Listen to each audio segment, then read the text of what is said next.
اے آئی مطلب artificial intelligence. اگر آج کے دور میں دیکھا جائے تو اے آئی ہماری زندگی کا حصہ بن چکا ہے۔ فون انلاک کرنے سے لے کر گاڑی چلانے تک ہم ہر جگہ اے آئی کا استعمال کرتے ہیں۔ جب ہم اپنی فیس آئی ڈی سے فون انلاک کرتے ہیں تو وہاں بھی اے آئی ہی کام کر رہا ہوتا ہے، اور جب ہم گوگل میپ سے راستہ دیکھتے ہیں تو وہاں بھی اے آئی ہی ہمیں ایک بہترین راستہ دکھاتا ہے۔ ایک طرف سے یہ ہمارے لیے بہت ہی بڑا فائدہ لے کے آیا، لیکن اگر ہم اس کے دوسرے سائڈ کو دیکھیں تو یہ ہمارے لیے کس حد تک ڈینجرس ہو سکتا ہے، کسی نے سوچا نہیں تھا۔ یہ کہانی شروع تو اچھے انٹینشنز کے ساتھ ہوئی تھی، لیکن آج ہمارے کنٹرول سے باہر ہو رہی ہے۔ تو چلیے آج بات کرتے ہیں ڈارک سائڈ آف اے آئی کے بارے میں۔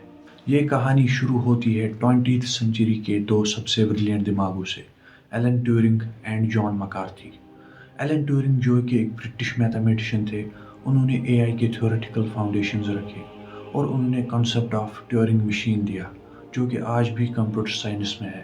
ٹیورنگ نے سوچا تھا کہ اگر مشین ہیومن لائک تھنکنگ کر سکے تو وہ انٹیلیجنٹ ہوگی۔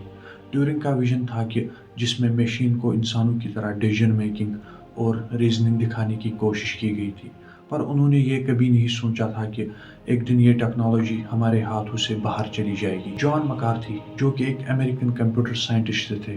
I was one of a number of people who really independently came up with ideas of artificial intelligence.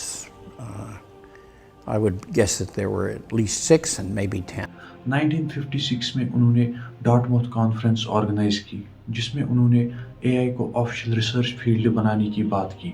مکارتھی نے آرٹیفیشل انٹیلیجنس ٹرم کوائن کی، اور انہوں نے LISP پروگرامنگ لینگویج ڈیولپ کی، جو کہ اے آئی ڈیولپمنٹ میں ایک امپورٹنٹ ٹول بن گئی۔ اے آئی کے ڈارک سائڈ کو سمجھنا اب بہت ہی ضروری ہو گیا ہے، کیونکہ کہا جاتا ہے کہ 300 million jobs could be lost globally due to artificial intelligence.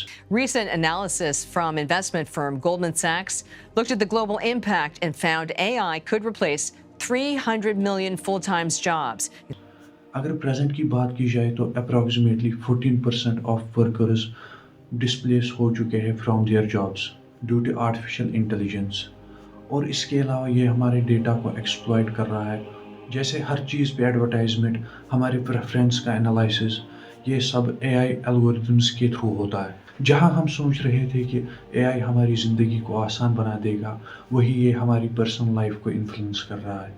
سوچو اگر اے آئی ہی تمہارے لیے چوز کرے کہ تمہارے لیے کون سا جاب بیسٹ ہے، تم کیا پہنو گے اور تم کہاں آ جاؤ گے، تو کیا یہ ہمارے فیوچر کو سیکیور کرے گا، یا ہم اس کے انفلوئنس کے انڈر آ جائیں گے؟ ہمیں اے آئی کے اوپر regulations and ethical standards apply کرنے ہوں گے۔ جتنا زیادہ اے آئی ایوالو ہو رہا ہے، اتنا زیادہ ہمیں ضرورت ہے کہ ہم اس کو ویل ہیومن بینگ کے حساب سے شیپ کریں۔